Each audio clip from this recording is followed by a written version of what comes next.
자, 오늘은 N수생 리셋 전략 어 특강입니다.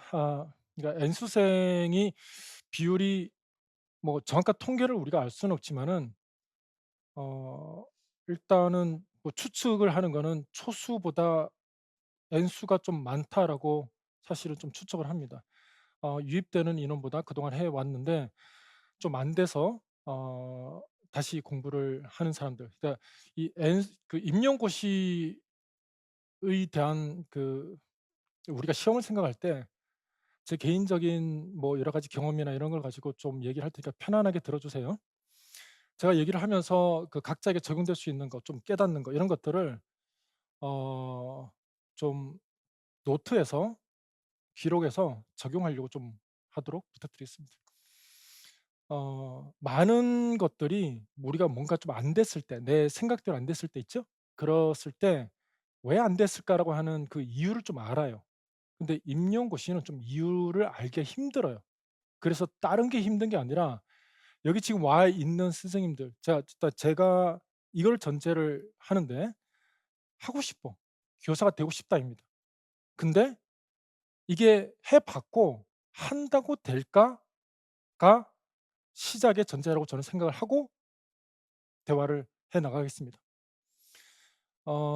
그래서 쪼끔이라도 도움이 되고자 하는 측면에서 지금 이런저런 얘기를 순차적으로 어 한번 해 보겠습니다. 첫 번째, 실패에 대한 해석을 좀 냉철하게 해 보겠습니다. 많은 이유가 있지만은 실패를 왜 했으며 공부의 조직 방식 얘기를 할 거고요.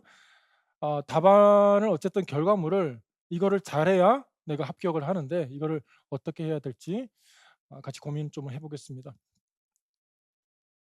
내용 순서는 N수생의 실패의 어쨌든 알기는 힘들어요. 그죠? 그래도 이게 실패를 했을 때 화살이 나한테 향합니다. '내가 좀 못났어.' 이제 이러면은 굉장히 힘들어요. 다시 어쨌든 어떤 것이 실패가 있었을 때 다시 털고 일어나야 되거든요. 근데 일어날 용기가 없는 게 실패에 대한 원인을 찾기도 힘들지만은 너무 진이 빠져요, 이 시험 자체가. 그거를 어쨌든 강의를 하는 사람이고 아는 사람 입장에서는 정말 "하세요."라고 말하기도 그렇고 어쨌든 어 그런 상태지만은 원인을 한번 파악해 보도록 하겠습니다. N수생의 마인드 리셋, 어쨌든 이런 원인이 있을 때 이게 제일 중요합니다. 공부를 뭐 하고 이렇게 하고 뭐 많은 게 많아요. 방법은 너무 많아요. 합격할 수 있는 길이 너무 많아요. 많지만 두 번째, 이 내가 중도에 멈추면은 모든 게 의미가 없습니다. 강의를 들어도 멍하게 그냥 지나가듯이 흘려 듣거나 아니면은 페이지를 1 페이지부터 50 페이지 그냥 아무 생각 없이 넘기는 거라든가, 내가 사라져서 그렇습니다. 내가 없어져서 그렇습니다. 내 속 사람이 없는 상태에서 그냥 껍데기만 고사장에 들어가는 것, 이거를 저는 쪼끔이라도 막았으면 좋겠습니다. 그걸 막고자 하는 겁니다. 그러면은 결과는 바뀝니다. 그다음에 깡패 점수 학습 설계, 이거 고득점입니다, 고득점. 자, 첫 번째는 N수생의 과거에 대한 어떤 성찰, 제가 얘기를 할 테니까 여러분은 '아 나는 저기에 좀 해당되는 것 같아.' 이런 거 있으면은 좀 생각해 보도록 하겠습니다. 초수가 아닌 성찰 요소 첫 번째 재수에 '나는 이게 좀 취약해.' 취약하다라고 하는 거는 '나는 어떤 특정 부분이 좀 나의 약점이다.'라고 생각을 합니다. 처음에 공부를 초수로 이제 하죠? 그러면 초수의 개 대부분 공부 패턴은 똑같습니다. 풀커리, 기출, 끝. 그거를 여러 번 돌립니다. 근데 이제 끝나고 나면은 허겁허겁 내용학에 대한 공부를 하고 이제 그렇게 그 끝에 결과가 안 좋았을 때는 하나의 어떤 영역을 생각을 합니다. '나는 이게 좀 부족해인데 통상적으로 일반 영어하고 문학이 좀 부족하다고 해서 그거를 위해서 매진을 합니다. 근데 시험이 이게 내 생각대로 움직여 주지 않는단 말이에요. 분명히 인령과 문학을 어떤 내가 좀 잘 가다듬어서 재정비해서 시험을 보는데 어라? 시험이 갑자기 난이도가 들쑥날쑥, 그러니까 영어하기 갑자기 어려워져 버린다든가.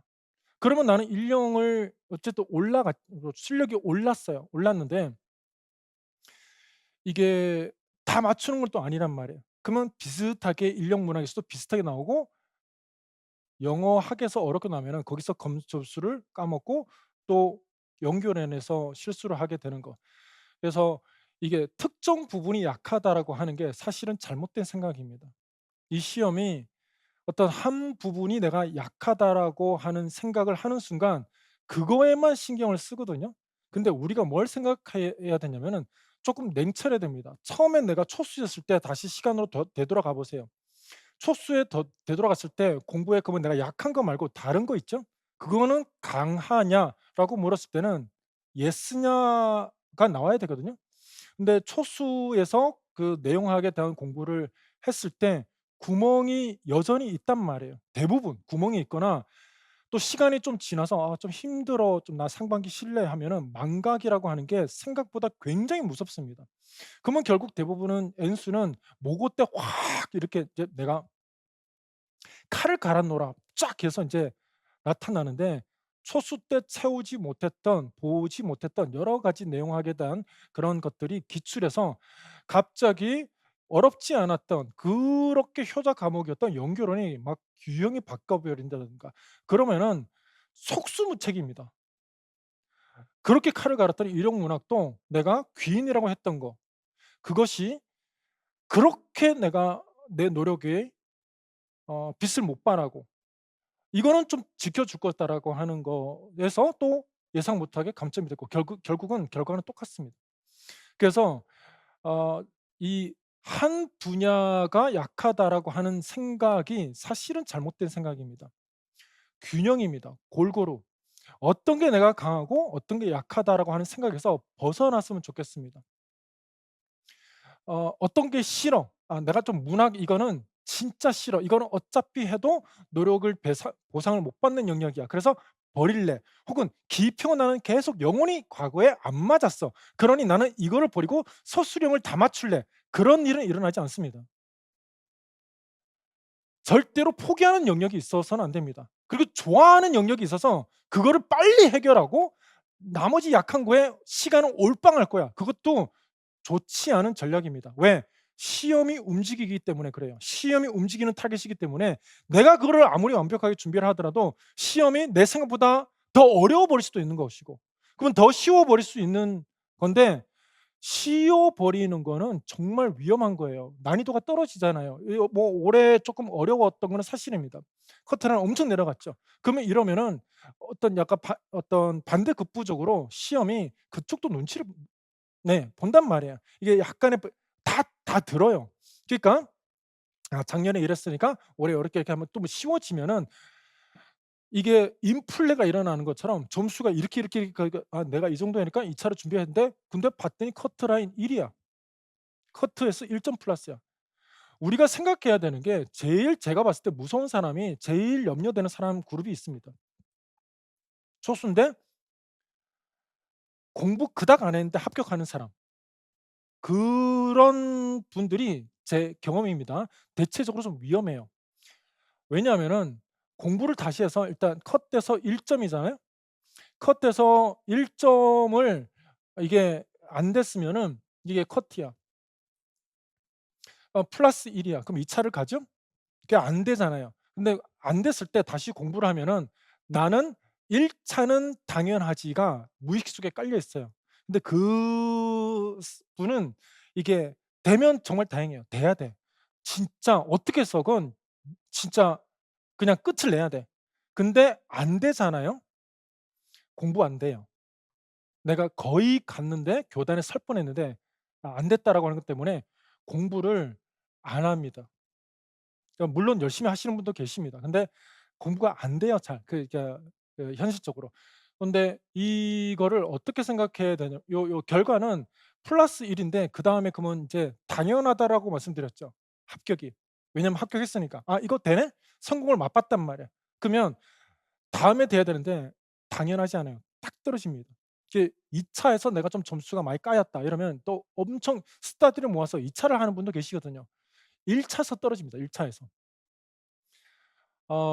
현실은 여기 플러스 1로 합격을 한 거 있죠? 이 합격에 얼마나 자기의 이 시험에 운이 들어가 있는지를 냉철하게 생각을 해야 됩니다. 그 둘 중에 하나를 해 가지고 선택한 한 것 중에 맞아서 그게 기입형 2 개, 3개 해서 플러스 6 돼서 올라간 것도 있거든요. 내 원래 실력의 진짜 결과가 아니라고 하는 거를 쪼끔 '아 이 정도는 아니다.'라고 하는 걸 일단 알아야 되고, 두 번째는 이 플러스 1 에서 내가 뭐만 하면 나의 약점만 보완하면 나 좀 될 것 같은데 안 돼요. 전체를 다 터치해 줘야 됩니다. 왜냐면 왜 그러냐? 23 문제밖에 안 되거든요. 하나 틀릴 때마다 4 점씩 팍팍 날아갑니다. 그리고 기입형 2 점짜리의 누적된 피로감은, 그 피로감이라고 하는 건 점수가 까이는 거는 정말 어마어마한 데미지가 쌓입니다. 근데 여기 플러스 1을 착각해요. 합격권 평균은 이거보다 훨씬 높아요. 커트에서 이 점수에서 얼마 생각하면 안 됩니다. 합격권 평균은 기본적으로 컷 플러스 7인 경우가 많아요. 이번에 올해 같은 경우에도 아무도 얘기하지 않았어요. 근데 저한테 속삭이듯이 말을 했던 사람이 최대가 컷 플러스 20 까지 들었습니다. 그리고 상당히 많은 게 컷 플러스 10 이었어요. 그러면 나는 컷 플러스 2야. 컷 플러스 2 인데 이 사람은 10 이야. 그러면은 사실 필요한 거는 뭐 아니다. 내가 이 커트에서 마이너스 1 점, 나 1 점이 부족했어. 나 1 점만 하면 돼. 아니에요. 11 점이 필요한 거예요. 여기 마이너스 1 에서 1 점이 더 필요한 게 아니라 11 점을 올려야 되는 거예요. 그렇게 생각해야 됩니다. 그러면 11 점을 올리려면 자 솔직히 좀 생각을 해 봅시다. 일반 영어나 문학 하나에서 내가 11 점을 올릴 수 있다. 말이 안 되는 얘기입니다. 여기저기 저기에서 골고루 올려야 됩니다. 그 말은 거꾸로 말하면은 여기저기 여기서 골고루 깨알처럼 감점이 있다라고 하는 겁니다. 특정 부분에 하나의 귀인을 과목별로 생각하면 안 됩니다. 임용고시는 저는 개인적으로 하나의 덩어리라고 생각합니다. 주어진 출제자의 의도에 통제에 맞게끔 내 시선에서 문제를 보는 게 아니라 출제자 시선에서 읽어낼 수 있는 능력 하나입니다. 너무 세분화하고 너무 과목별로 하고 그거 별로 비추입니다. 그래서 '나는 땡땡 영역 때문에 떨어졌어.' 생각해서 지울 것. 어 자 그리고 불합격 경험의 트라우마. 트라우마는 그러니까 영어로 surviving trauma라고 얘기를 하거든요. 네, 그거를 극복하기를 surviving이라는 단어를 씁니다. 트라우마는 기본적으로 잊혀지지 않는다예요. 마음에 새겨져 있는, 마치 돌에 새겨져 있는 것처럼. 그래서 공부를 하는, 물론 대부분 인공생이 약간 우울증이 있어요. 그리고 약간 화병도 있긴 해요. 근데 이게 어느 정도 것인데 N수가 공부가 잘 안 되는 본질적인 이유는 기본적으로 이 뇌가 에너지의 뇌과학적으로 한 20%를 차지합니다. 몸무게는 전체 몸무게의 2% 밖에 차지 안 하는데 기본적으로 디폴트 값으로 가만히 있어도 20%를 얘가 쓰거든요. 근데 무서운 게, 자 재수는 두 가지를 해야 되는데 인지 활동, 공부라고 하는 것과 두려움, 걱정, 염려, 이 감정적인 프로세싱을 동시에 하는 겁니다. 그러면 무서운 게 어느 게 크냐면은 감정이 훨씬 무겁습니다. 마치 컴퓨터에 엄청나게 무거운 그 프로그램을 뭐 그냥 깔아 가지고 갑자기 윈도우가 왕 엄청 힘들어하는 거 있잖아요. 미친 듯이 돌아가는 거. 그게 감정입니다. 주변에 굉장히 가까운 사람과 한번 싸워 보신 경험 있죠? 그게 힘들까요? 아니면은 엄청나게 방 청소를 한 게 힘듭니까? 감정이 훨씬 모든 내 에너지를 다 빨아먹습니다. 그 감정의 핵심은 또 다른 실패에 대한 두려움입니다. 이거를 이 어쨌든 과거에 살지 말아야 됩니다. 과거로부터 단절해 내야 됩니다. 여러 가지 방법이 있습니다, 물론. 근데 이게 빨리 이별하는 거, 과거에 대한 기억과 이별하는 거, 자꾸 그거를 되새김질하는 거는 자꾸 영어로 ingrained라고 합니다. 이게 새기는 거예요, 자꾸 내 마음속에. 그러면 앉아만 있지 눈만 지나가지 공부가 절대로 안 됩니다. 과거는 과거입니다. 올해 공부한 것은 올해의 결과 공부한 결과일 뿐입니다. 그렇기 때문에 어 이 '내가 한다고 될까?' 이 말 있죠. 그 말을 하지 말아야 됩니다. 과거에 안 됐으니까 '내가 한다고 될까?' 친구한테 가서 딱 위로를 받을 수는 있습니다. 근데 그 위로도 중독입니다. 계속 얘기를 해 줘야 되는데 영원히 채워지지 않는 위로입니다. 하지 마세요. 그냥 내가 내 목소리 듣고 스스로 '과거는 과거고 나는 뭐 해야 돼.' 이게 솔직히 답이 있는지 없는지를 자문해야 됩니다. '한다고 될까?' 답이 있습니까 없습니까? 미래에 대한 불확실한 불안입니다. 그렇기 때문에 당장의 답이 못하기 때문에 불안해. 하지만 '난 뭐 해야 되지?' 항상 생각을 바꿔야 됩니다. '과거에 살지 않아야 된다.'라고 하는 거. 어쨌든 이것 때문에 좀 힘들다 드립니다. 그다음 형식과 틀의 고착. 이 N수들과 공부를 한번 하시는 선생님들을 보면은 저보다 자료가 많아요. 저도 한 자료 하거든요. 한 20년 강의했습니다. 한 자료 합니다. 컴퓨터가 4기가가 넘는 자료가 있습니다. 물론 뭐 그 안에 영상, 2차 영상 뭐 이런데 4기가면은 어마어마한 겁니다. 근데 "공부 포기한다."라고 하면서 저한테 갑자기 "교수님 자료 드리고 갈게요." 멋있게 떠나고 싶었는지 모르겠지만 "교수님 이제 그만하려고요." 하면서 하드 드라이브를 가더니 "교수님 다 가지세요." 하면서 자료를 자기가 했던 거를 가지라는 거예요. 근데 2 테라인 거예요, 2 테라. 2 테라만큼의 자료였어요. 이 정체는 뭐지? 뭐 그러면서 갔어요. 아니 컴퓨터를 꽉 채워 놓고 갔어. 이게 '정말 알고 썼는가? 익숙한 템플릿을 반복하는가?' 정해져 있는 답안의 패턴과 익숙한 자료 안에서 항상 놉니다. 이거를 못 벗어납니다. 계속 공부를 할 때 답안을 어떻게 아웃풋을 모르는데 잘 쓴 듯한 것으로 페이크를 하는 답이 정말 많습니다. 그게 재수가 그렇다기보다는 여기서 못 벗어났을 때 항상 그 점수는 고만고만한 점수에서 계속 놉니다. 이거를 악순환을 벗어나야 됩니다. 어 채점을 하잖아요. 몰라. 그러니까 이게 제가 봤을 때 그러니까 뭐 특히 일반 영어를 예를 들게요. 알겠죠? 음 이 사람이 지문을 이해를 못한 게 표시가 나, 딱 봐도. 근데 엄청나게 뭘 많이 써 놨어. 할 말이 엄청 많아. 많은 말을 해 놨는데 모르는데 아는 척하는 게 너무 티가 나요. 익숙한 것을 자꾸 보는 게 자기 발목을 잡고 있는 겁니다. 옛날 자료 확 버려야 됩니다. 어차피 들어가면은 새로운 게 나오는데 새로운 걸 만났을 때 내가 어떻게 해야 될지 속수무책으로 그냥 멍해지는 게 문제거든요. 익숙함으로부터 좀 벗어나야 된다. 뭐 합격생이 뭐 이런 식으로 그거는 그 합격 시기에서의 타당했던 거고 지나면은 기출은 굉장히 유연하게 변하고 마치 물이 이렇게 이거르게 닿으면 이런 것처럼 그게 변하기 때문에 나도 따라서 변하는 그 변화는 약간의 변화입니다. 자 그리고 새로운 것에 대한 갈망. 그러면서도 내가 갖고 있는 자료 말고 더 새로운 것. 그 액션 리서치 뭐 이런 거 나오면은 오 마이 오 마이 갓. 이런 거를 파야 돼. 이런 걸. 교육에 에이전트 이거 안 건드렸어. 이거 나올 것 같아. 그래서 뭐 그런 식으로 영어학은 막 원서에 안 본 거, 안 들어본 강의 이런 자꾸 모르는 것에 자료에 대한 욕심이 많은데 맞을 수 있겠죠? 근데 소탐대실입니다.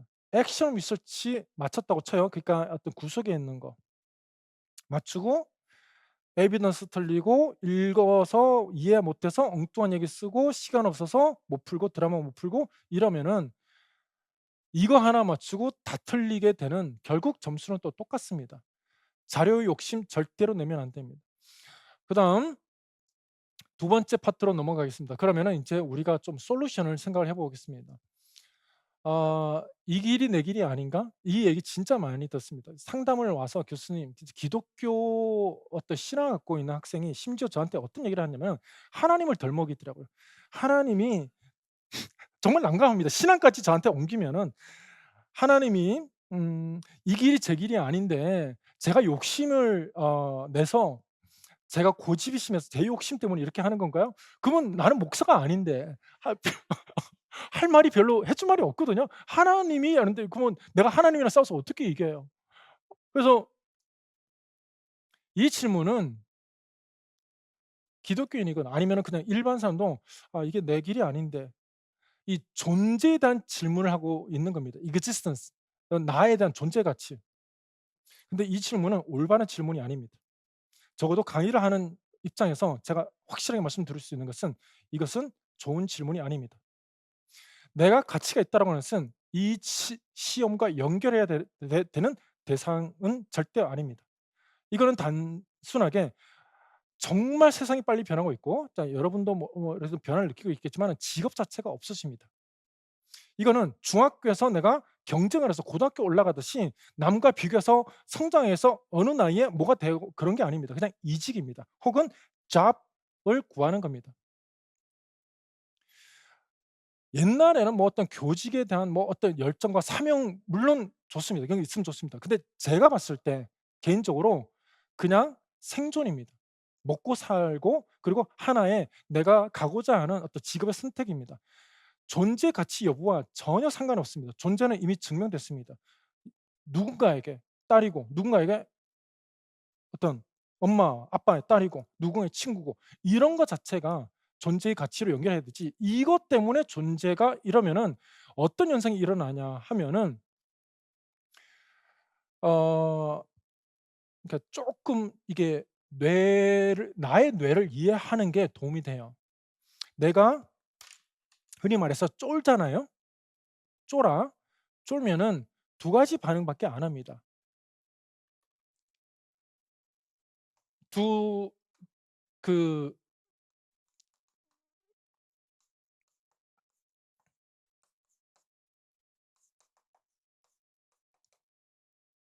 맞서거나 도망치거나 진화적으로 이 판단은 감정적으로 엄청나게 직관적이고 빠릅니다. 왜냐하면은 과거에 그 진화적으로 사자가 갑자기 부스럭거리는 소리가 있으면은 '어 잠깐만 냄새가 이런 게 나고 좀 털 냄새가 나면서 음 뭐 이런 으르렁거리는 소리가 나니까 내가 사자니까 도망을 가야 되겠지. 잠깐 준비 시작.' 이러면 잡혀 먹고 죽어요. 근데 바로 "사자!" 하면서 뛰어야 되는데 그때 뇌의 머리로 가는 피가 전부 근육으로 갈아탑니다. '이 길이 내 길이 아니야.'라고 생각을 해서 생각하는 순간 이게 됩니다. 도망갑니다. 도망갈 때 나타나는 현상은 자포입니다. 계속 포기합니다. 2차 시험 올해 하나 말씀드릴게요. 1 차를 합격했던 학생이 저한테 처음 와서 했던 말이 있습니다. 나는 아무 말도 안 했어요. 그 실제 마지막 시뮬레이션 2차 실제 모의고사인데 울면서 "교수님 하기 싫어요." 이러더라고요. 나 아무 말도 안 했어. 이게 내가 피드백이라도 입이라도 뗐으면 괜찮아. 근데 첫 마디가 울면서 컵+3 이었거든요. "교수님 하기 싫어요." 였습니다. 이겁니다. 위기라고 생각을 하는 겁니다. 과거에는 잡아먹히는 거 생존 정말 진짜 살거나 죽거나인데 현대에서는 이게 임용고시를 떨어지는 게 내가 '생존의 위협을 받고 있다.'라고 이렇게 내가 생각을 하는 겁니다. 그렇지 않습니다. 위험하지 않습니다. 계속 스스로 그거를 현실을 딱 알아야 됩니다. 그래야 포기하지 않습니다. 안 그러면은 튀어나올 때 자 위기 미리 항상 알아야 되겠습니다. 시기를 우리가 알고 준비해야 됩니다. 만약에 다시 공부를 한다면은 첫째, 공부가 안 될 때 자꾸 잡념이 생깁니다. 그 잡념이 생길 때 어 그 이게 어떤 쉬어야 되거든요. 쉬는 게 유튜브나 뭔가 할 거란 말이에요. 대부분 충동적으로 내 손안에 있는 걸 봅니다. 근데 영상이 엄청나게 잔상을 남기기 때문에 공부로 다시 돌아오는 거에 한참 걸립니다. 그러면은 공부가 안 됐죠? 그러면 기분이 나빠. 그러면 어떤 뭔가 찜찜해서 잠이 좀 잘 안 와. 죄의식이 있어. 죄의식이 있으면 그다음 날 그날 밤에 잠을 잘 못 자요. 근데 또 아침에 일어나면 또 그냥 일어나는 게 아니라 한 10시나 11시 일어납니다. 그러면은 그쯤 일어나서 하는 것도 아니고 안에 또 멍한 상태에서 또 점심을 먹어야 돼. 이게 뭔가 하는 거 없이 시간을 보내고 있다라고 하는 '나는 잉여 인간인가?'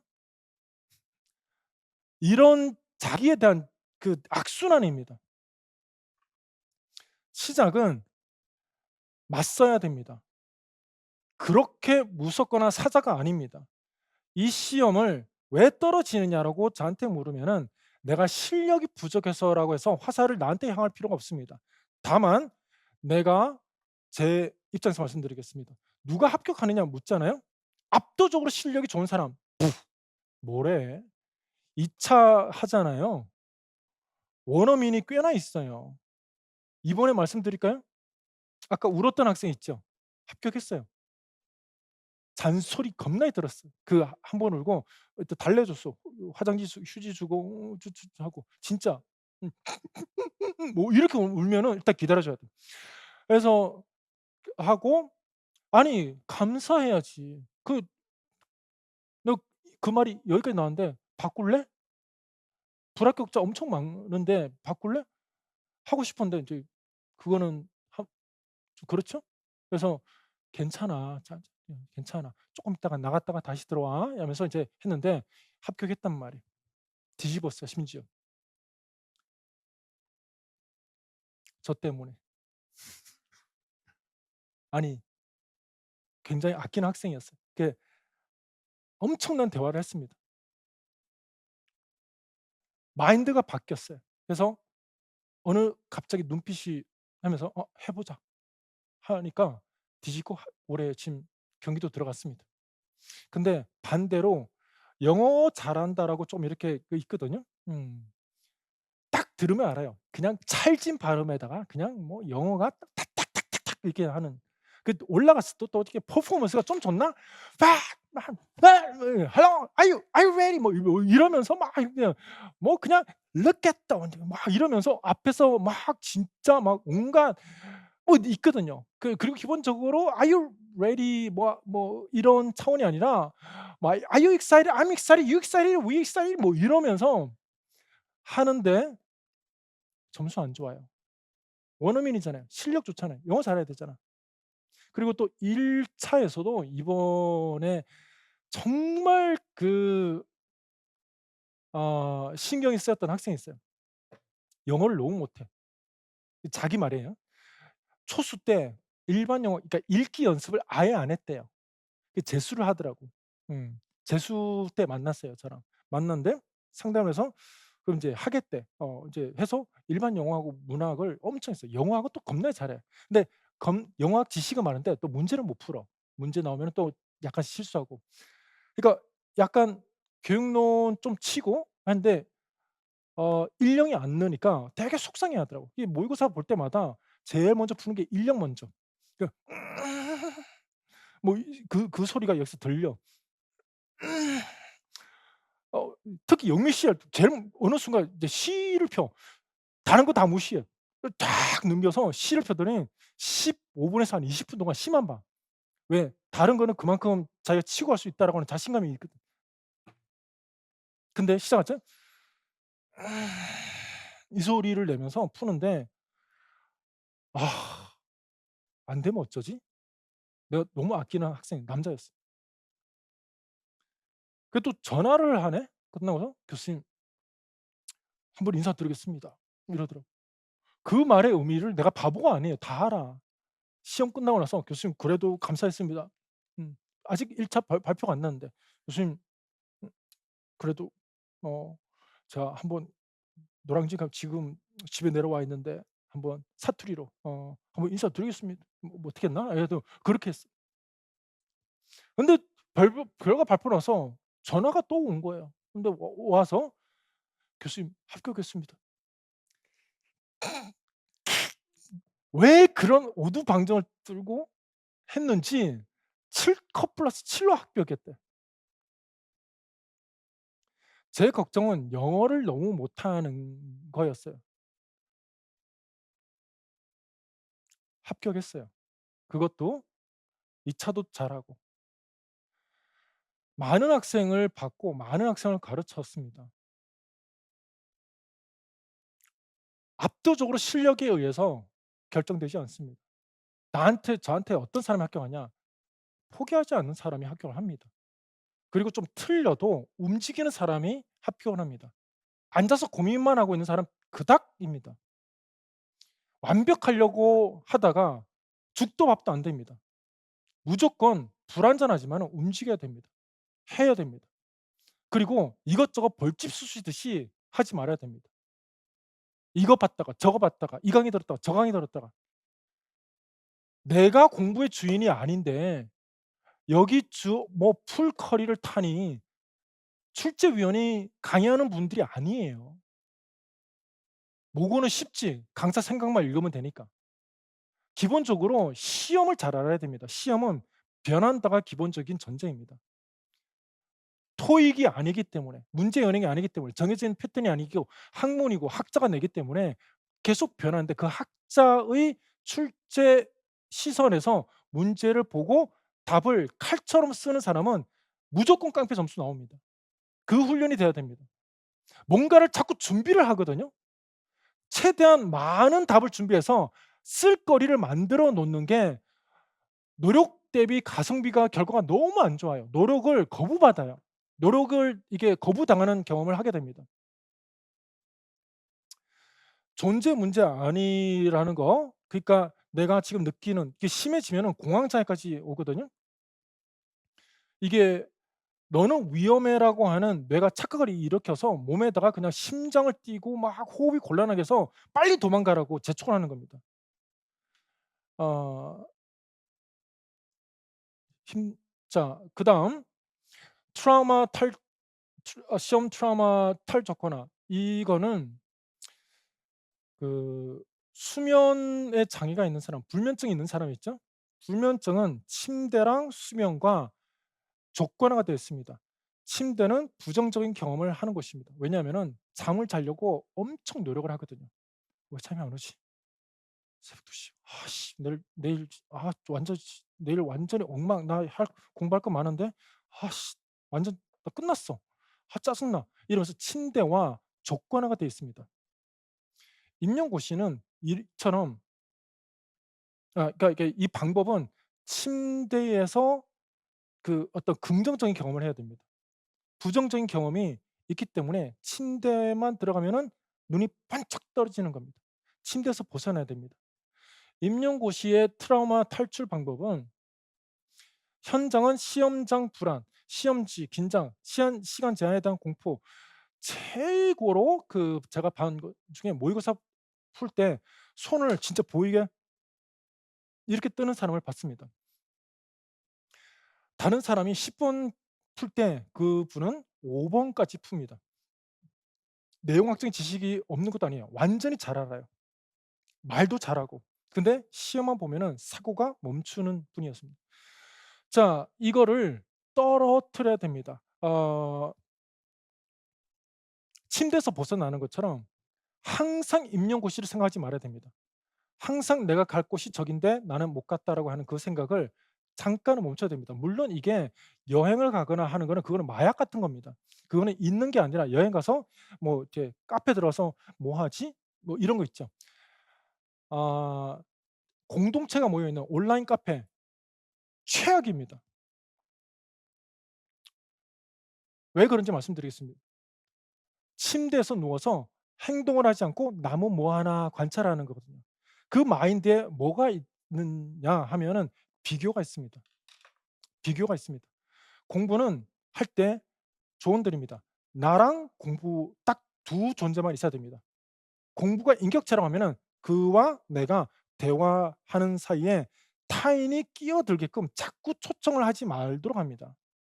그러면 내가 사라지고 내가 못나 보이고 내가 경쟁에서 불리해 보이는 것처럼 해서 몸만 있지 공부가 절대로 되지 않습니다.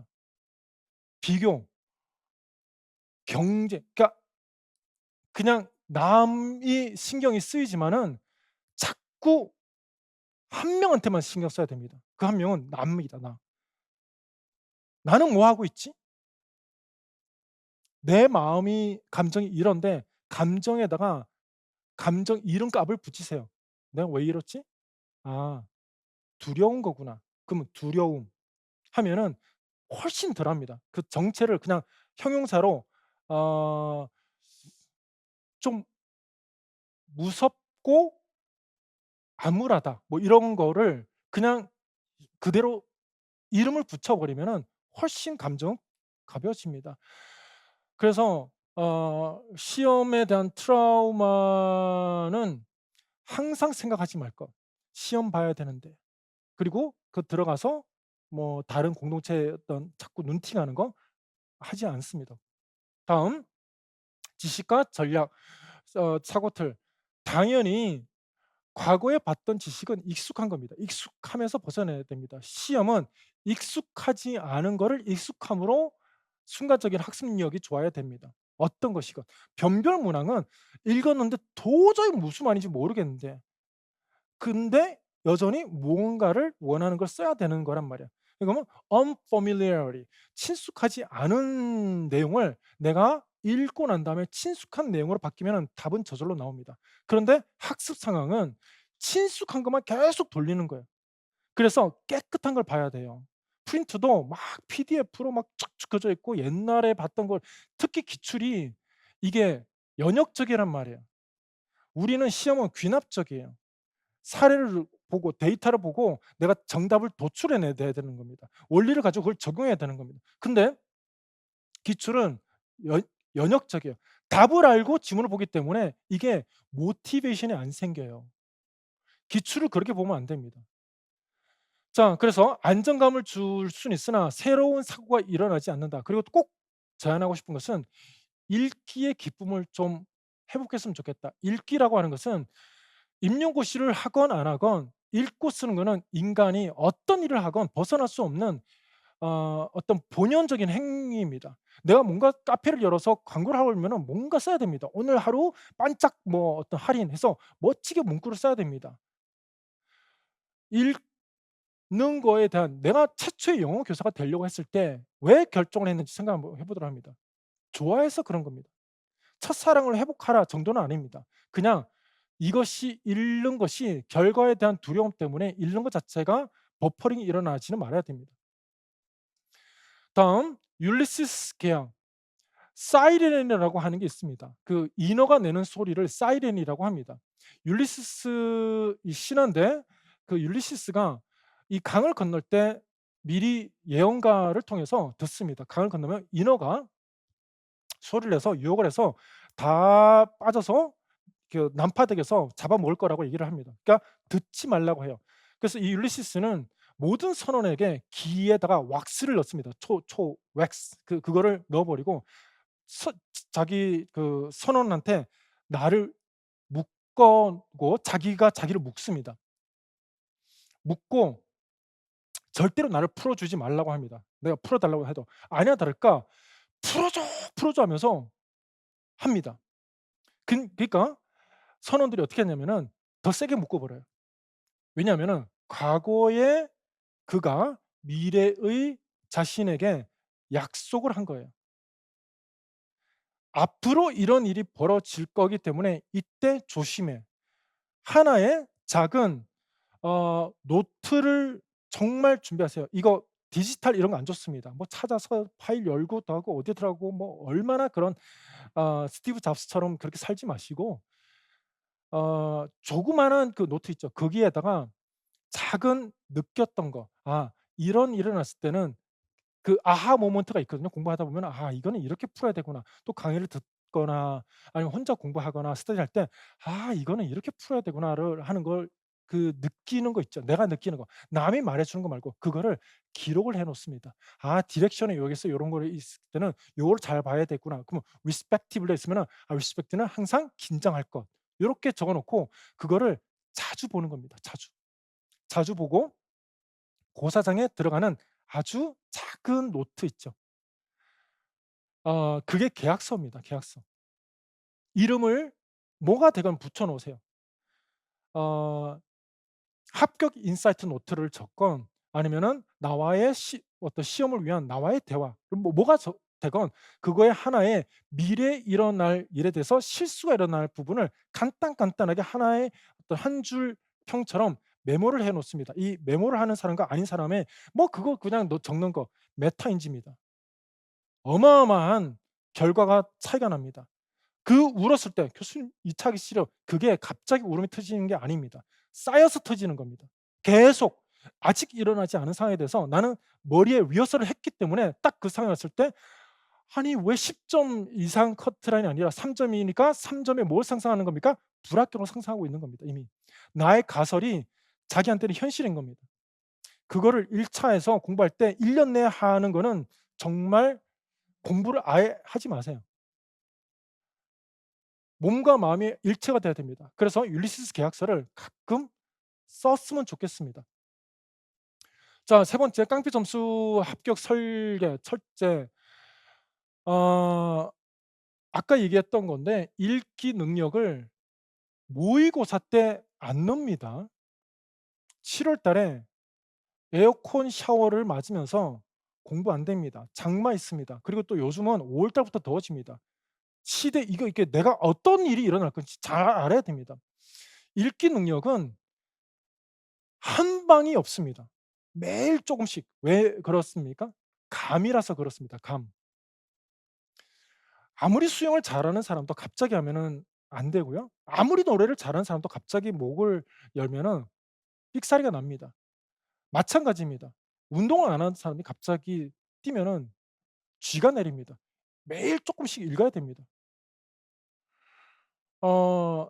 얕은 이해도 공부는 인출 중심으로 해야 됩니다. 하지만 입력 자체의 읽기 본질적인 능력이 업그레이드 되지 않는 이상은 인출은 입력의 결과입니다.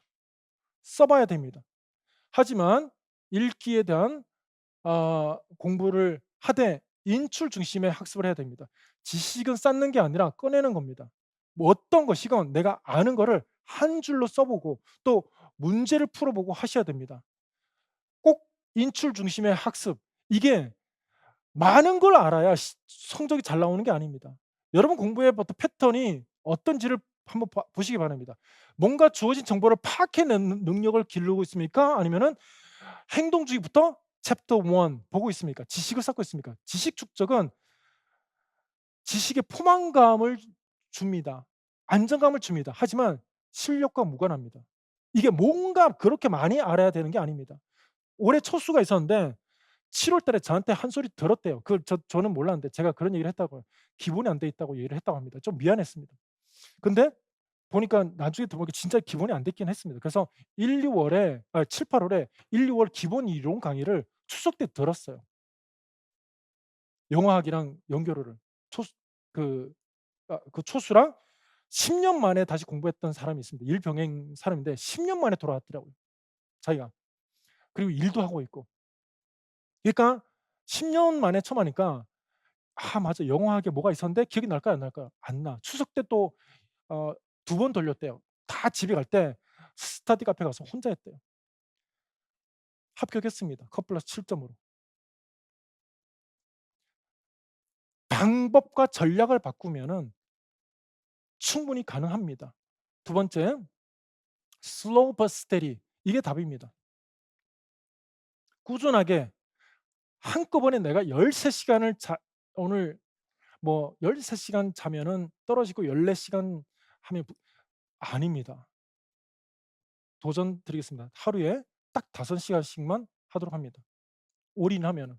그러니까 제가 말하는 5시간은 완전한 몰입을 얘기하는 겁니다. 딴 생각 잡 하고 절대로 핸드폰 만지면 안 됩니다. 레시류 잔상이 딱 남기 때문에 다시 돌아오는데 '아 이거 뭐 1분 잠깐 봐야지.'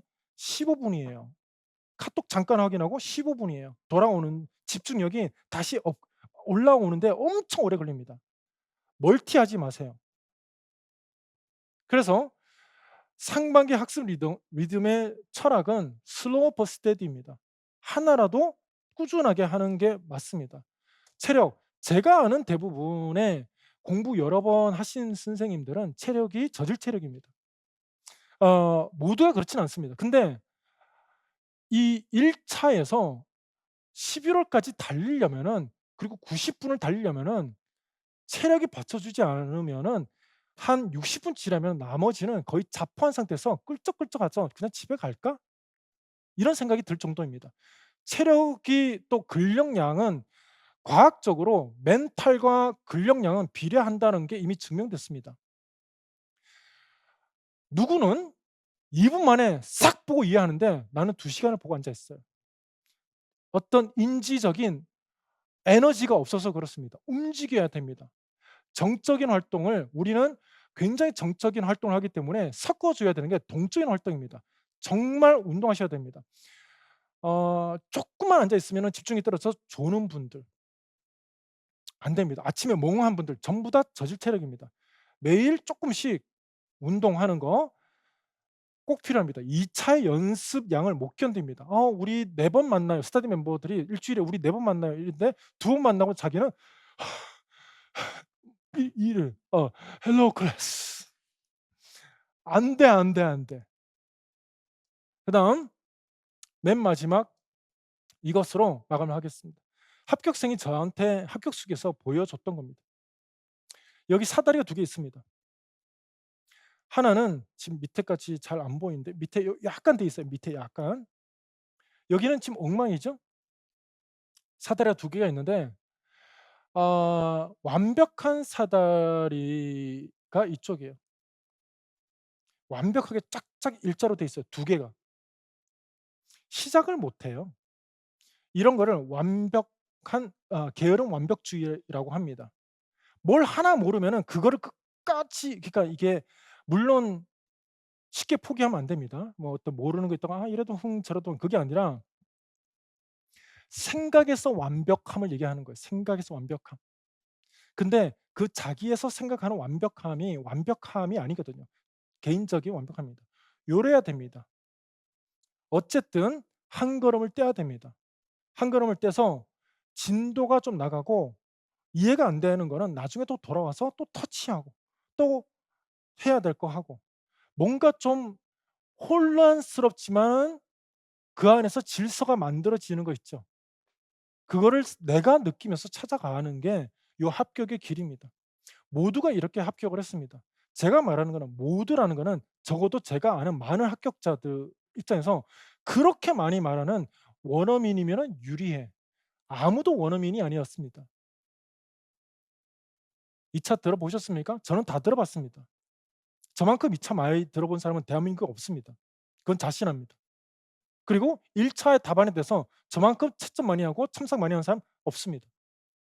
그거 자신합니다. 주말 내내 하니까. 그런데 완벽한 사람은 한 명도 없습니다. 하지만 항상 합격자는 있습니다. 종이 한 장 차이를 내가 극복해야 됩니다. 비슷비슷합니다. 공부하는 거, 책 보는 거, 강의 듣는 거 다 비슷합니다. 생각하는 거 10점 플러스라도 하나 묻겠습니다. 염려가 없겠습니까? 1 차에서 10 점이 플러스 됐어. 합격증이 내 손에 들어와도 염려가 됩니다. 이거 약간 그 행정 실수 아닌가? 심지어 '내가 이거 잘못해서 그런 거 아닌가?' 끝까지 합격해서 들어가지 않는 이상은 염려는 있습니다. 근데 염려는 염려인 겁니다. 그거는 있는 거 그래 알았어. 그래서 '나는 오늘 뭐 해야 돼. 이거 할래.' 해서 내 갈 길을 꾸준하게 가는 게 정말 자기를 위한 올바른 선택입니다. 무엇을 해야 될까? 제일 많이 받는 질문이 "교수님 어떻게 하면 돼요?" 어떻게? 일반 영어 어떻게 하면 돼요? 문학은 어떻게 하면 좋을까요? 그 어떻게가 어 그 물론 고민이 될 수도 있겠지만은 초수가 하는 고민입니다. 초수가 하는 고민이고 N수는 그 방법적인 거에서 해볼 거 이런 거를 다 고민해 봤는데 그냥 불완전하더라도 행동을 계속적으로 해 나가는 게 맞습니다. 그리고 좀 담대해져야 됩니다. 좀 담대해져야 됩니다. 자기 자신한테 좀 그만하고 털털 털고 일어나서 "한번 다시 해 보자. 괜찮아. 이 결과가 뭐 안 되면은 어쩌지." 해서 재수 이상들의 특징이 있습니다. 좀 체력이 안 좋고 최선을 다하지 않습니다. 약간 보험처럼 공부합니다. 힘을 아낍니다.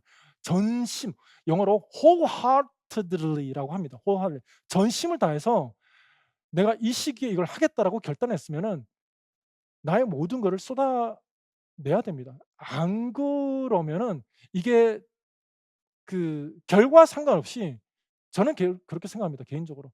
좀 후회가 없었으면 좋겠습니다. '아 그만 여기까지. 나 절대로 후회 없어.' 이렇게 돼야 되는데 안 한다고 하더라도 근데 최선을 다하지 않았어. 왜냐하면은 실패해 봤으니까 힘을 항상 아껴요. '안 되면 어쩌지?'